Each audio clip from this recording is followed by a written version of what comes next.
This program was made possible in part by the Arthur Vining Davis Foundations, the Corporation for Public Broadcasting, and by contributions to your PBS station from viewers like you. Thank you.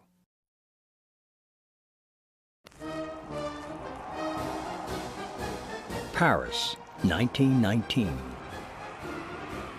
These pictures haven't been colorized. They are some of the earliest color motion picture film and show the Victory Parade celebrating the end of World War I. The conflict claimed 10 million lives and is known as the War to End All Wars. A peace conference at nearby Versailles punishes the defeated Germans and helps sow the seed for a second, even more tragic conflict.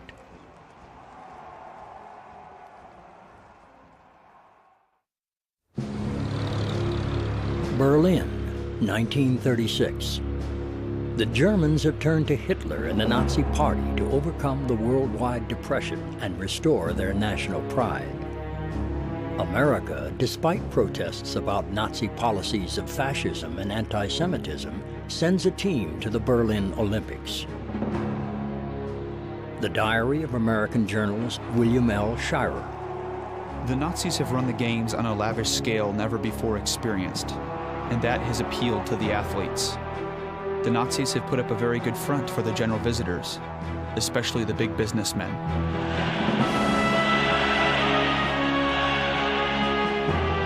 Germany tops the medals table, but African-American Jesse Owens startles the world and annoys Hitler by winning a record-breaking 4 gold medals. When Owens gets back to segregated America, he will continue to be barred from many public places.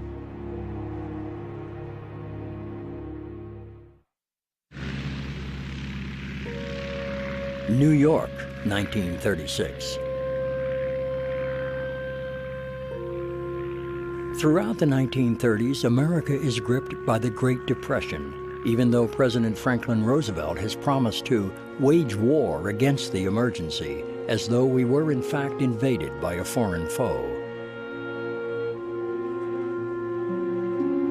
Millions go hungry and are dependent on charity. Many families make personal appeals to the president's wife. Dear Mrs. Roosevelt, I'm a poor colored girl who thinks quite a lot of you and your family, and I know you've done a lot for my race. Will you find my daddy a job as a caretaker or as a janitor? I am a rural supervisor of schools. Due to insufficient clothing and food, many are unable to attend school. It is not uncommon for a child to have but one dress or shirt. We are a good, respectable family. None of us have ever been in trouble. If you could help us out with $35, I believe we would be the happiest family in the world. President Roosevelt. No energy will be spared to make a major attack upon the problem of unemployment. This is a great national crusade, a crusade to destroy enforced idleness, which is an enemy of the human spirit generated by this depression.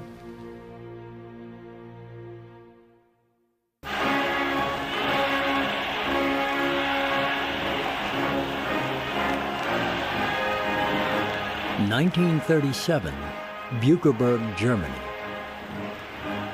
The harvest is in, and the people give thanks. To Adolf Hitler. William Shirer's diary, September 27, 1937.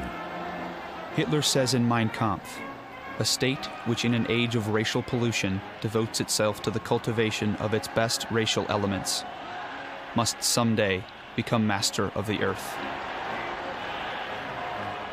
Hitler robs his political opponents and the Jews of their civil rights, sets up concentration camps, violates the Versailles Treaty, rearms and rebuilds the German army.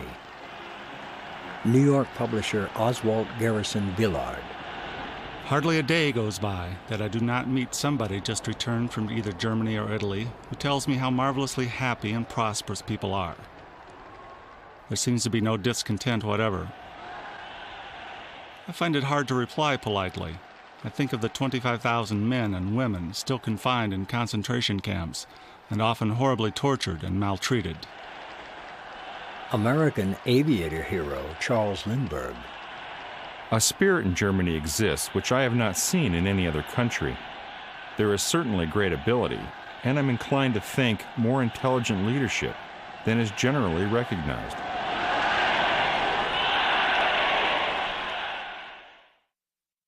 It has now reached the stage where the very foundations of civilization are seriously threatened. In October 1937, Roosevelt attacks the aggressive policies of Germany, Italy, and Japan. Innocent nations are being cruelly sacrificed. He recommends that nations fostering the epidemic of world lawlessness are put into quarantine. The idea goes nowhere. America hates war. Therefore, America actively engages in the search for peace.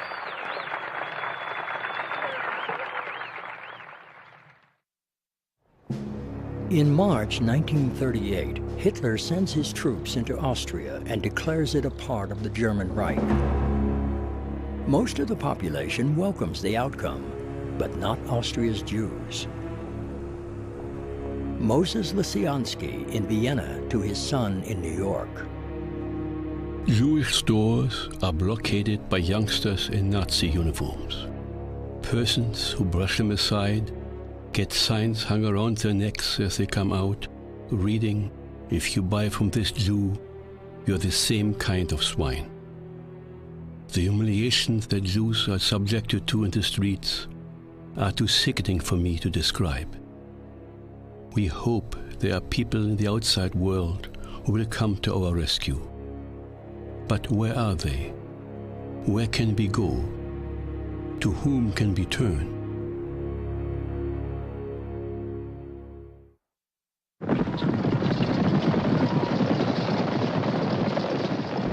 California, 1938. The American cavalry trains for war.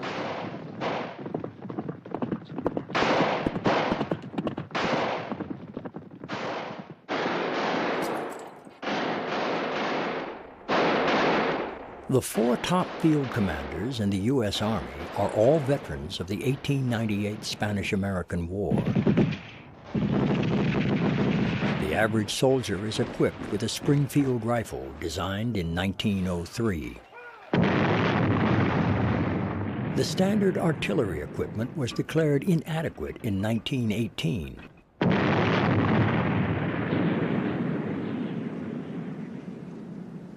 The Army hasn't had a pay raise since 1920.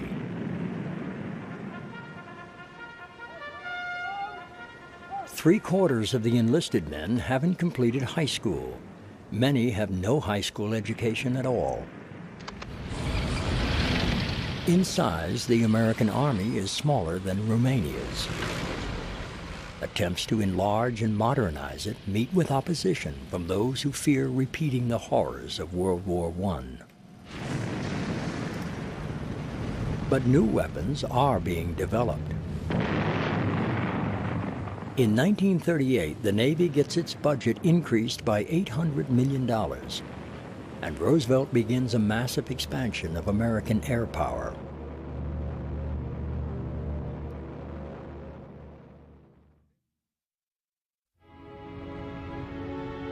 The populations of France and England, traumatized by their losses in the First World War, are desperate to avoid another European conflict. In September 1938, their governments give in to Hitler and allow Germany to seize part of Czechoslovakia. Dorothy Thompson, writing in the New York Herald Tribune. With this goes the last vestige of law in Europe, the last shred of prestige of either Great Britain or France, the last hope of settling anything by negotiation, compromise, treaty and law, or by anything whatever, except sheer brute force.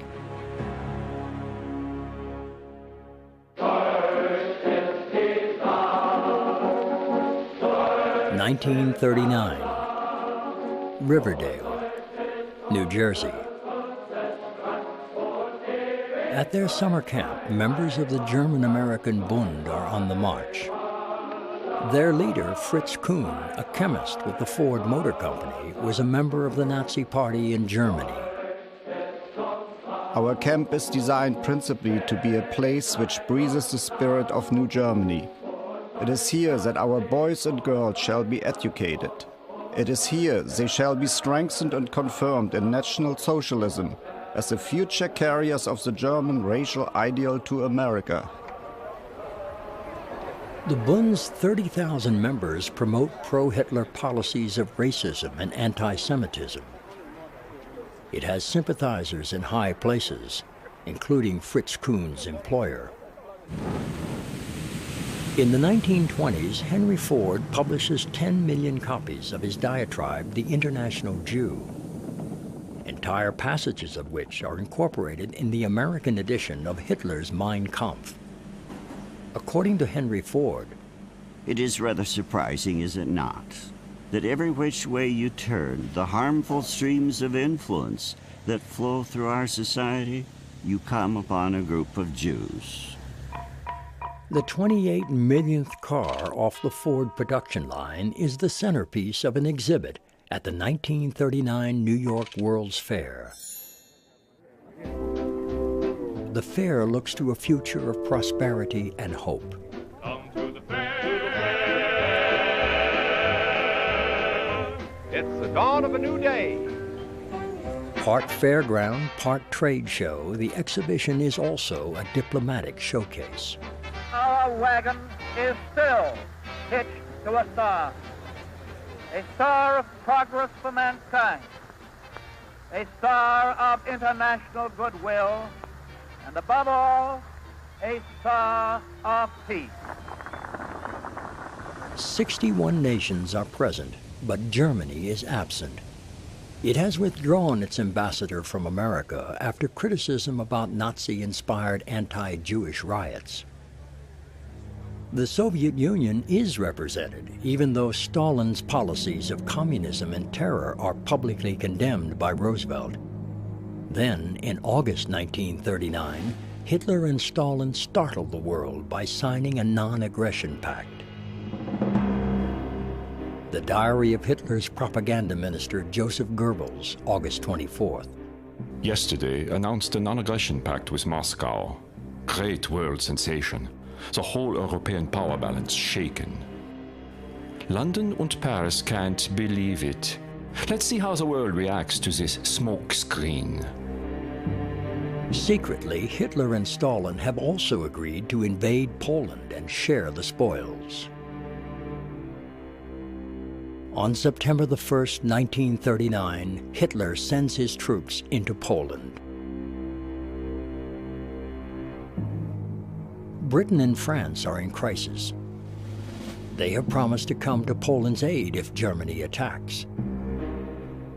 They tell Germany to immediately withdraw from Poland. Hitler ignores the demand. On September the 3rd, Britain and France declare war on Germany.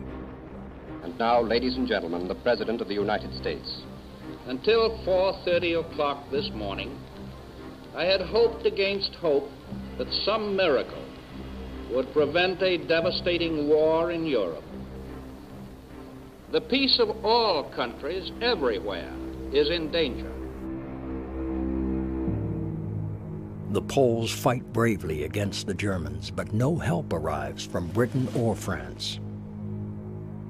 2 weeks later, a Soviet invasion from the east leaves the country powerless.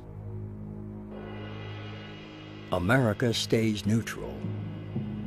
Let no man or woman, thoughtlessly or falsely, talk of America sending its armies to European fields.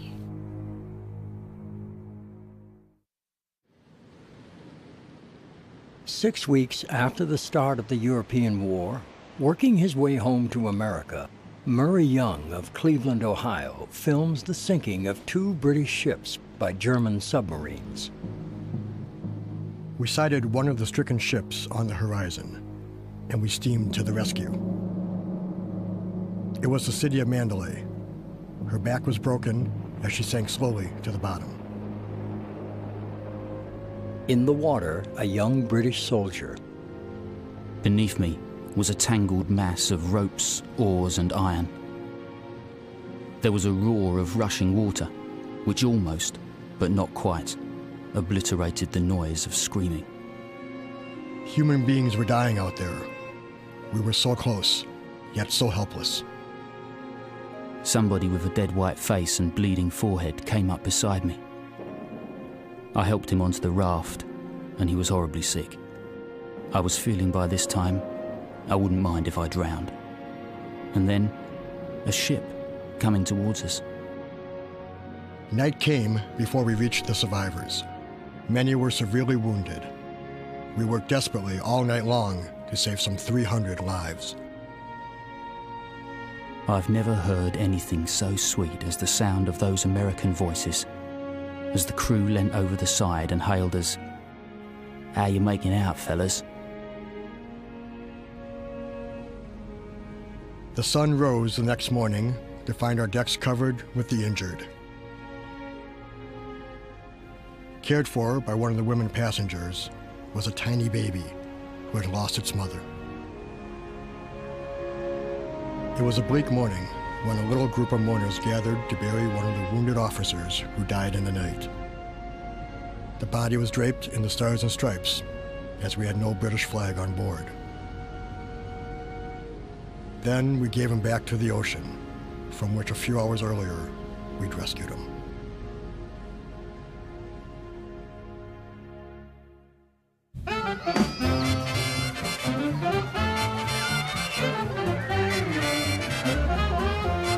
Thanks in good part to defense spending and foreign arms sales, America is at last climbing out of the Depression.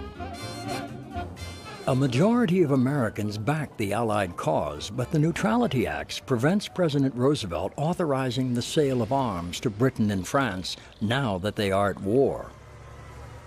When Roosevelt tries to revise the act, more than 1 million letters of protest are delivered to Washington.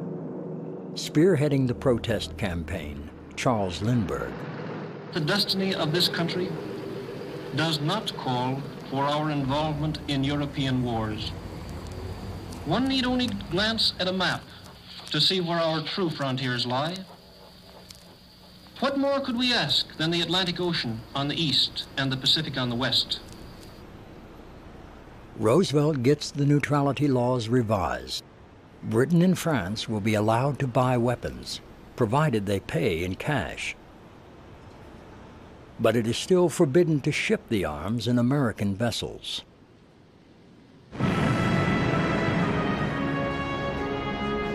Eight months after the attack on Poland, Hitler's troops move west. In April and May, Denmark, Norway, Holland, Belgium, and Luxembourg are soon in Nazi hands, and the Germans press on into France.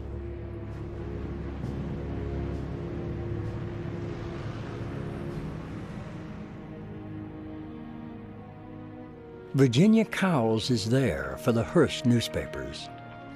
Try to think of a hot sun, and underneath it an unbroken stream of humanity flowing southwards from Paris. And you have a picture of the gigantic civilian exodus. I had seen refugees before. I had seen them wending their way along the roads of Spain and Czechoslovakia, straggling across the Polish-Romanian frontier. But I had never seen anything like this. Demoralized by the speed of the German advance, many French units simply give up. The Germans push French and British troops all the way to the English Channel. Their situation looks hopeless. But at Dunkirk, 300,000 troops are rescued by hundreds of small ships and taken to England. It's called a miracle.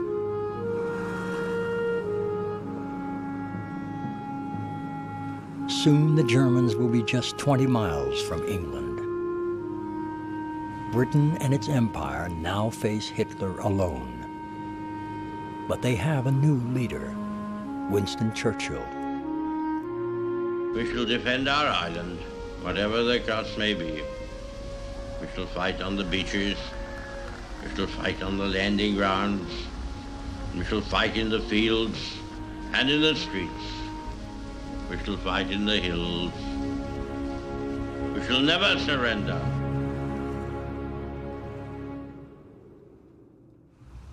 Churchill tries to bring America into the war. In a private letter to Roosevelt, he begs for 50 old destroyers, hundreds of aircraft, ammunition, and steel. Roosevelt confides to an aide, if we should send some destroyers across, they would be of no particular use to the Allies, but they might serve to enrage Hitler. Roosevelt decides to send them anyway. That summer, as Europe is in flames, the son of America's ambassador to Britain turns his Harvard thesis into a bestseller. John F. Kennedy. England made many mistakes. She is paying for them heavily now. In studying the reasons why England slept, let us try to profit by them and save ourselves her anguish. We thought that it made no difference to us what happened in Europe. We are beginning to realize that it does. Halifax, Nova Scotia. Convoys of British and Allied ships loaded with American weapons brave the German U-boats in the Atlantic. Royal Canadian seaman Frank Curry. We sailed early this morning to escort a convoy. Facing us, a rather unpleasant prospect. Feeling pretty grim as we plunge our way out into the Atlantic. Where to? No, not we.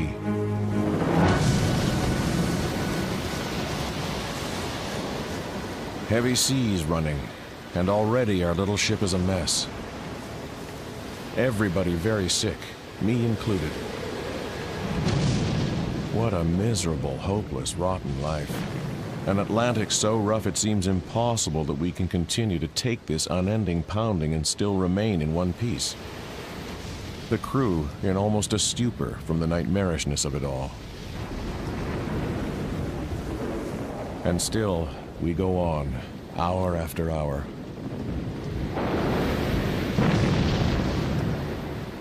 Without the convoys, Britain will collapse. They transport enough for the nation to survive and meet the next challenges. The Battle of Britain and the German bombing raids, the Blitz.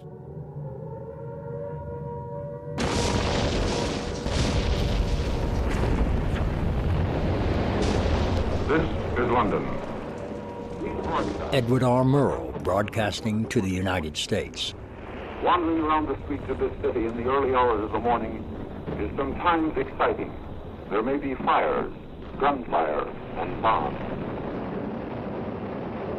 One may see in the light of flares, carefully hidden under canvas, human beings looking like broken, cast-away, dust-covered dolls.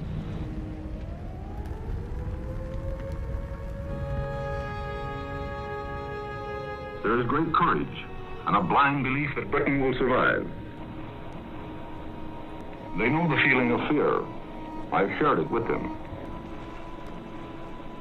They're slow to anger, and they die with great dignity.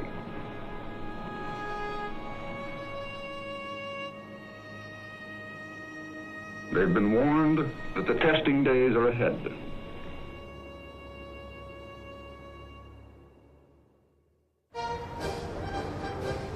September 1940, Rockland, Maine. Congress responds to the world emergency by calling up the National Guard and enacting the first ever peacetime draft. From the Rockland Courier-Gazette, Tuesday, September 24th. Knox County soldiers rode away to a peacetime battlefront yesterday morning. It was a half-tearful crowd which assembled on the railroad platform and said their goodbyes and Godspeeds. Not a few in that large gathering recalled the days when cheering crowds watched the departure of the World War contingents facing service overseas. The locomotive whistles echoed in the distance. Our soldier boys are in the Army now.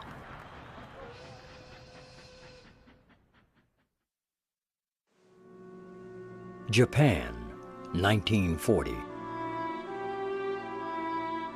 President Roosevelt's administration is as concerned by the events in Asia as it is by those in Europe. Most of the Japanese regard their emperor as a god. He presides over a state dominated by the military. Since 1937, Japan has been waging full-scale war in China. The Japanese take Peking, Nanking, and Shanghai, leaving a trail of brutality, rape, and death. The conquerors initially leave the International District of Shanghai a free city, where American filmmaker Francis Line took these pictures.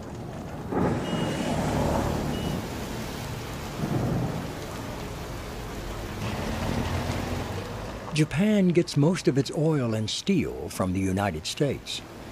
For 3 years, Roosevelt has been threatening to cut off the supplies unless Japan withdraws from China. After the fall of France, Japan signs a pact with Germany and Italy declaring they will establish a new order of things in Asia and Europe.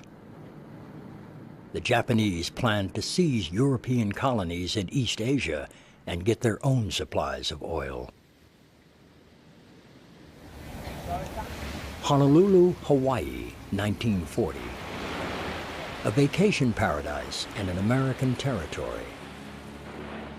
Many of its citizens are none too happy that their haven for tourists is being transformed, as Pearl Harbor becomes the headquarters of the U.S. Pacific Fleet. Roosevelt hopes that moving the fleet more than 2,000 miles from America's west coast will help deter further Japanese aggression.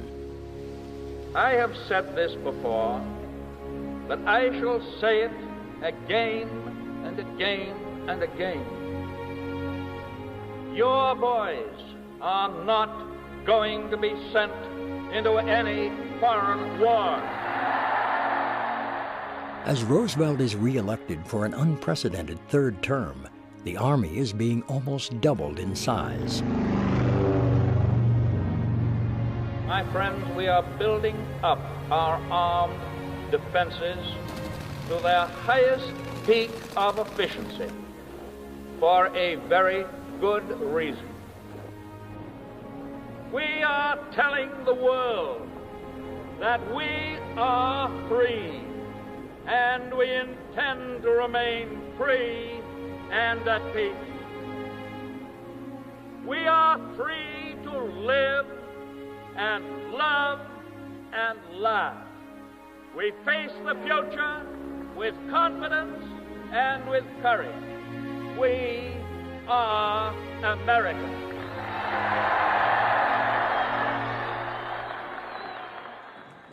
Draftee Eric Golub to his girlfriend in Brooklyn. There's every size, color, height, and weight of men you could find in the world. And there's every goddamn shade of political opinion in the world. Also, every kind of moron, imbecile, and intellectual. But the worst thing is some of the manners of these pigs at the table. They grab their food as if it were the last time in their lives that they were going to eat. And then, there are some slobs I know definitely haven't taken a shower since last Tuesday. Britain has been expecting a German invasion for almost a year. Under the American Neutrality Acts, Britain has had to pay cash for American arms. But now Britain is broke. From the secret diary of Interior Secretary Harold Ickes. As the President put it, we have been milking the British financial cow, which had plenty of milk at one time, but which is now about dry. Roosevelt's answer is the Lend-Lease Bill. He asked Congress to lend money for Allied arms purchases. His opponents include the 850,000-strong America First Committee, the American Communist Party, many Republicans, and much of the press. The bill, they insist, will give the president dictatorial powers and could lead America into war. But most Americans are in favor of Lend-Lease, and in March 1941, the bill passes. Appropriately, the first Lend-Lease consignment to Britain includes almost 1 million feet of fire hose. Fearing loss of life and involvement in the war, Congress still forbids American merchant ships from transporting the arms to Europe. But that doesn't stop Roosevelt flouting the Neutrality Acts and the will of Congress by sending U.S. Navy ships to accompany the convoys. Frank Curry is in his second year with the North Atlantic convoys. May 11th. Convoy W8 is under heavy attack to our north. They lost 6 ships last night.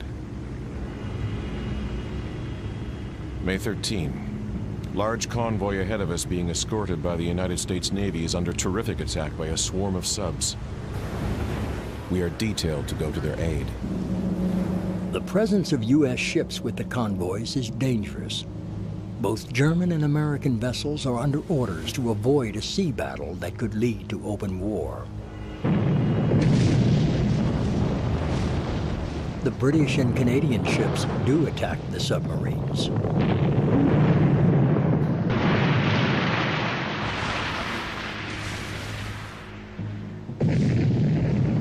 By the end of May 1941, 33 German submarines have been sunk, but the Allies have lost 882 ships.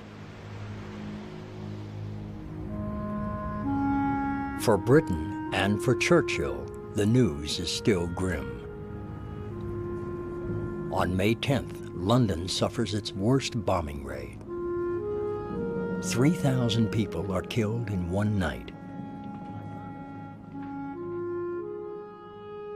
But in June, the threat of a German invasion recedes.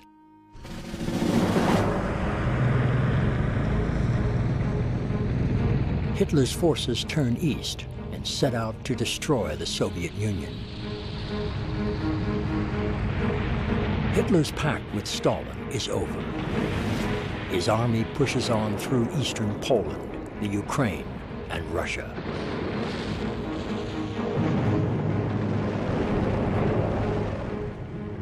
Missouri Senator Harry S. Truman. If we see that Germany is winning, we ought to help Russia. And if Russia is winning, we ought to help Germany. And that way let them kill as many as possible. Though I don't want Hitler to win, under any circumstances. Roosevelt and Churchill believe any defense against Hitler will help their own security. They promise all possible aid for Russia, even though the U.S. military believe the Red Army will soon collapse.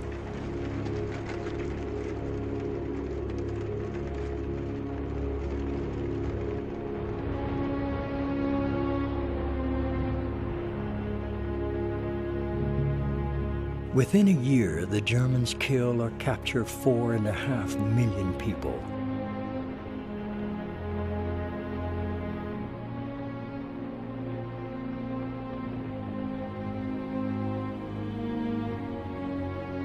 The Nazis get within 20 miles of Moscow, but the Red Army fights on.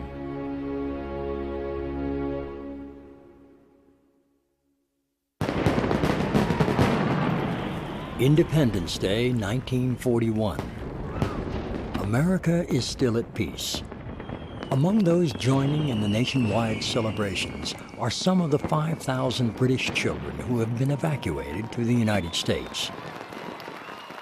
Jean Strominger of Ohio is caring for 2 girls from Hampshire, England.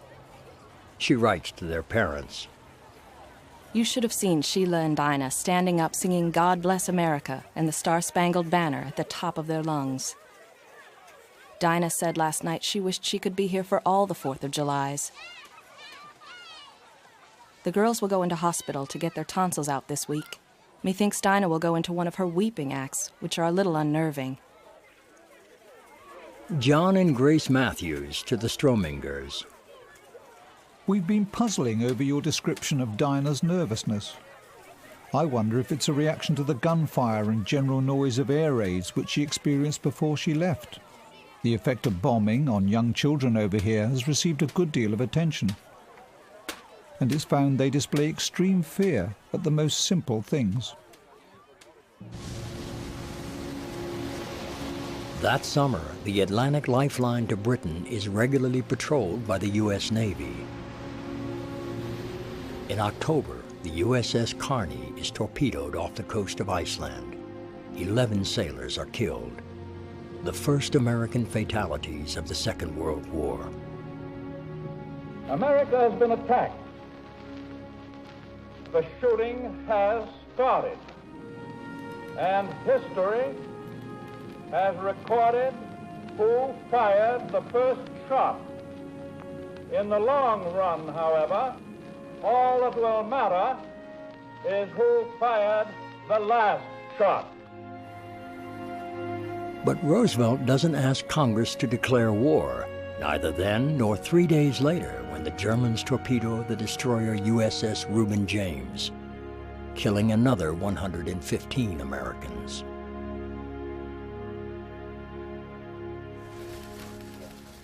For 11 months in 1941, bad news from Europe and Asia mixes with good news about the American economy.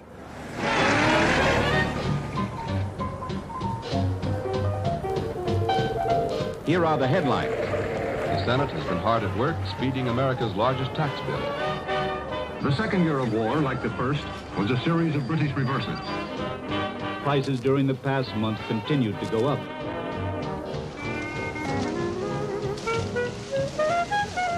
Berlin claims continued gains in the Ukraine.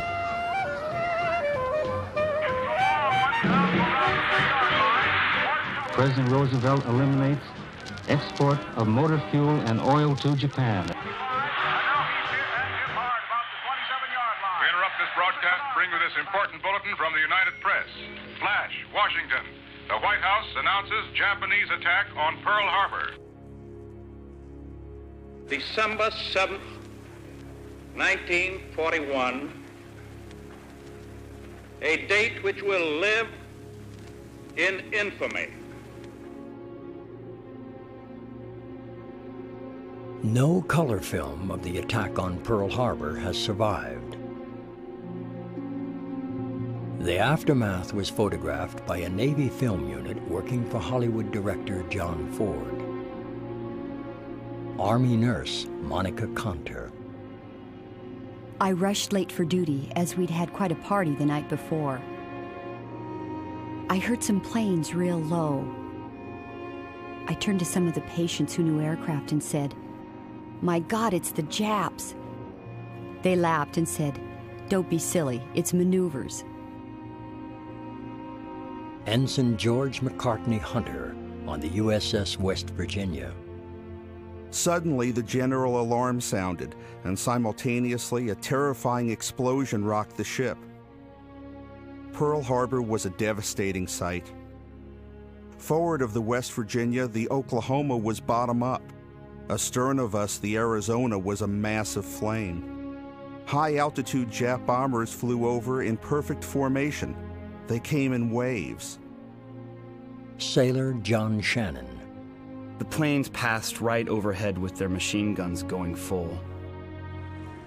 There was no mistaking that big red rising sun painted on the wings and tails, nor was there any mistaking the bombs, torpedoes, and machine gun bullets. Monica Conter. The sight in our hospital I will never forget. No arms, no legs, intestines hanging out. The hangars all around us were burning, and that awful noise. Then comes the second attack. We all fell face down on the wounded in the hall and heard the bombers directly over us. We had no helmets nor gas masks. It really was a helpless feeling. The Pacific Fleet's aircraft carriers are at sea and escape damage. But in less than 2 hours, the attack on Pearl Harbor kills more than 2,400 men and knocks out 8 battleships. 10 hours later, American bases in the Philippines are attacked, and 103 aircraft are destroyed. No matter how long it may take us to overcome this premeditated invasion, the American people in their righteous might will win through to absolute victory. The following day, with one dissenting vote, Congress approves the declaration of war against Japan. 3 days later, Hitler declares war on the United States. Mrs. Rucus Spaeth of Harlingen, Texas, to her son on the USS Shaw in Pearl Harbor. Dear Johnny, where are you? I received the very nice presents which you sent me from Hawaii for Christmas. How come we haven't heard from you since the 7th? Nobody has heard from you. Mrs. Spaeth to Naval Headquarters, Pearl Harbor. We know you are trying hard to locate Johnny, but do you suppose that at any time you could go to the hospital there? It may be that Johnny, during the bombing and explosions, was knocked unconscious or out of his right mind. Anything that you can do to try and find him will be appreciated a great deal by us all. My dear Mr. and Mrs. Spaeth, I desire to offer you my personal condolence in the death of your son, Johnny Herbert Spaeth. It is hoped that you may find comfort in the thought that he made the supreme sacrifice upholding the highest traditions of the Navy in the defense of his country. Very sincerely yours, Frank Knox, Secretary of the Navy, March 14th, 1942.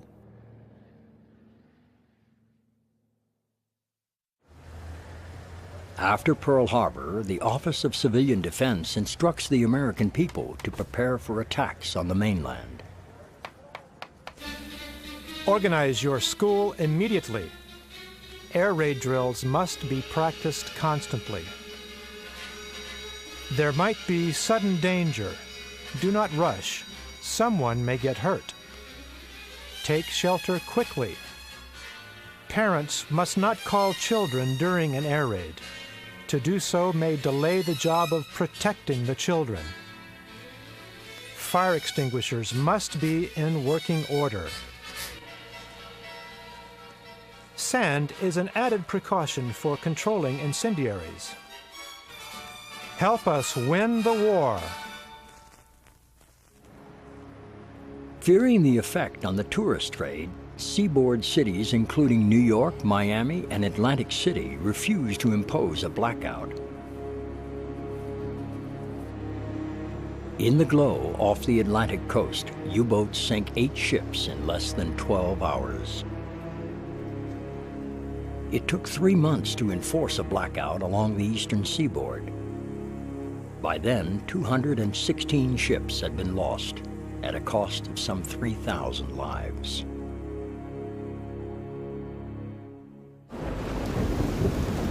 The new well-paid jobs in the defense plants are initially denied to African Americans. Negroes will be considered only as janitors, declares North American Aviation.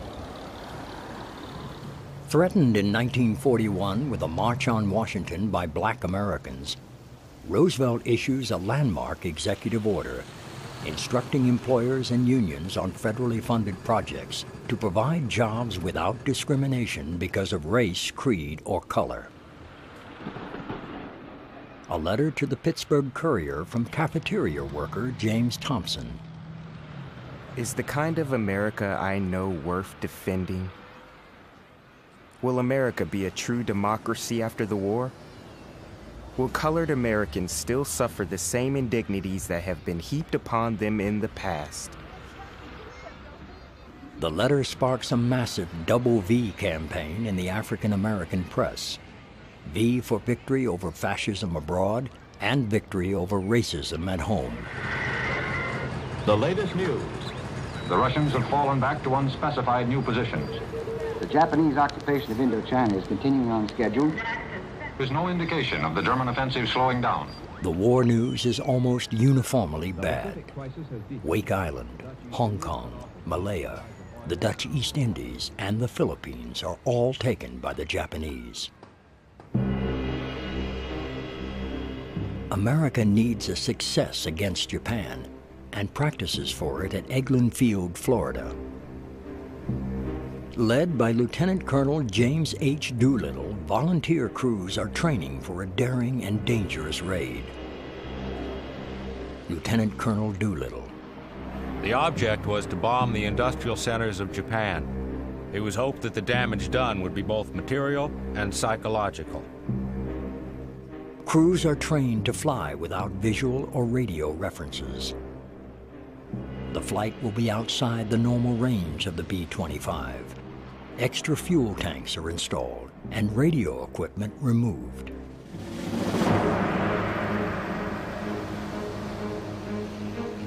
The aircraft carriers USS Enterprise and Hornet, leading a task force of 16 ships, set out for a location 500 miles from Tokyo. Nine days out of Pearl Harbor, an action report from the flagship USS Enterprise. Captain George D. Murray. April 17. Fueling of heavy vessels was undertaken when about 1,000 miles east of Tokyo and was barely completed when the wind increased to gale force.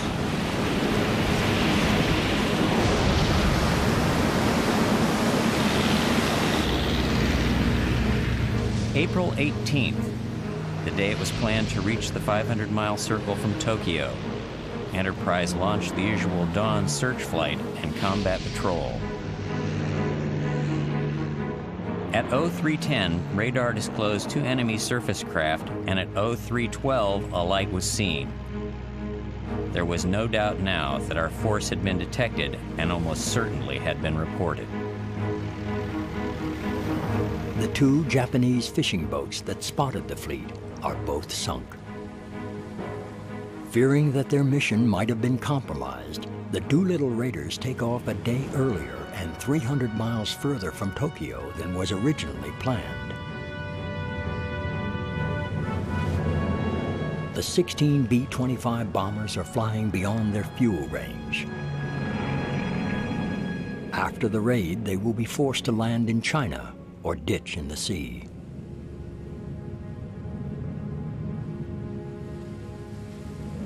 Lieutenant Colonel Doolittle. The Japanese were entirely unprepared for our arrival. Little or no effective camouflage was observed in the Tokyo area. In almost every case, primary targets were bombed. Remarkably, most of the crew survive and return to duty, but one plane crash lands in Japanese-occupied China. 3 of the crew are executed. In reprisals for help given to the American crews, the Japanese kill 250,000 Chinese civilians. The success of the bombing raid lifts American morale, even though, as the military predicted, the actual bomb damage is minimal. Roosevelt is asked from where the planes took off. He smiles and answers, Shangri-La.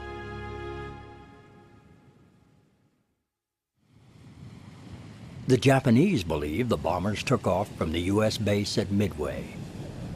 They set out to capture the island and destroy the American aircraft carriers in the Pacific. This time, the Americans know when and where the Japanese will attack. They've broken the Japanese naval codes.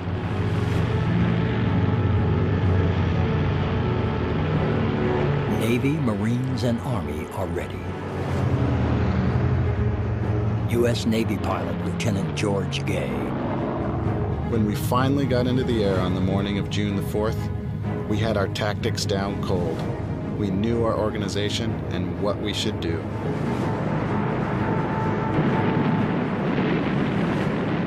108 Japanese planes lead the attack.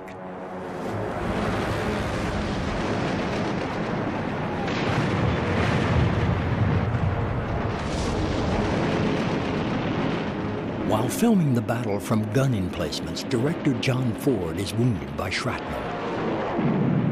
He continues filming.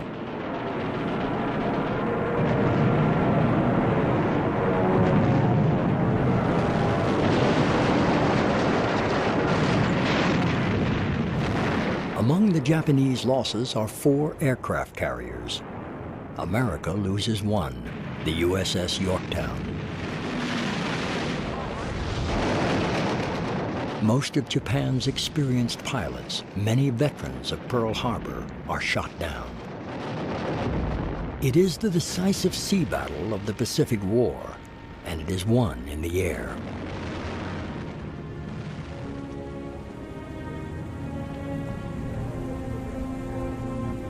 Code breaking and Navy dive bombers were key to the victory.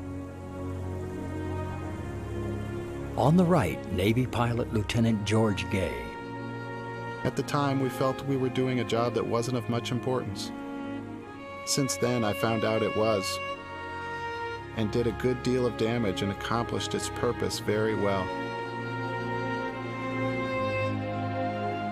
After Midway, Japan no longer seems invincible. But America's war in the Pacific has barely begun. In Europe and North Africa, Hitler is still triumphant. Winning the war will require unprecedented effort and sacrifice.